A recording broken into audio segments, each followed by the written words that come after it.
This afternoon, it's anticipated that the Palestinian Authority will be granted some form of UN membership. And our great concern as Republicans and Democrats that this is a provocative, unhealthy step that could undermine the peace process. All of us support a two-state solution where the Palestinian people can live in a dignified fashion, a state controlled by Palestinians, secure and prosperous, side by side with an Israeli state that can live in peace without perpetual fear of destruction from their neighbors. That's the only way we can resolve the Palestinian-Israeli issue.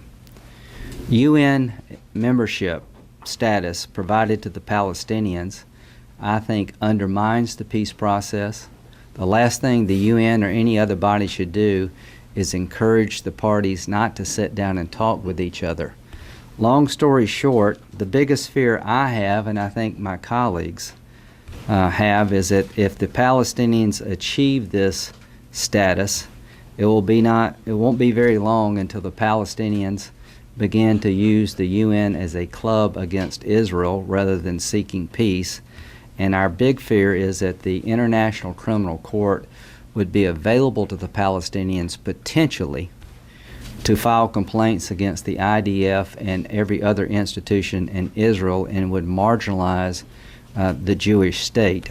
Currently, the Palestinian Authority cannot use the International Criminal Court as a weapon against Israel. Our fear is that this new status will allow them to do so. So in response, we have come up with a bipartisan amendment that does two things. It tells the Palestinian Authority, if you make a petition to the International Criminal Court against the State of Israel, if you go down the International Criminal Court road, that will throw the peace process in a ditch, and we believe that will undermine any chance of a peaceful solution anytime soon, and we will cut off funding. The last thing we want to do is break a relationship between the Palestinians that is mutually beneficial.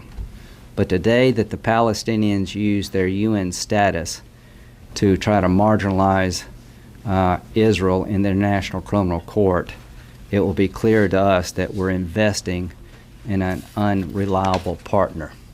We are broke. I do not mind helping struggling nations because it's in our national security interest. I do not mind investing in people who have different views, but I will not, nor will my colleagues, support sending hundreds of millions of dollars to an entity that is going to take their new standing in the United Nations and use it in a destructive way. And I can't think of a more destructive scenario for the future of the peace process than one complaint after another being filed against the IDF.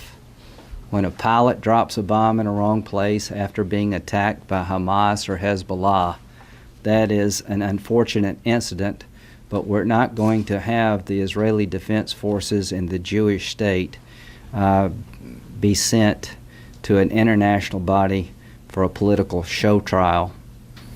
Our money will not support that kind of behavior, and it will destroy any hope of peace. So to the Palestinians, your fate is in your own hands. If you choose to use the International Criminal Court as a vindictive form in trying to marginalize the peace process and go after Israel in that venue, the American people will no longer feel like you're worthy of our support.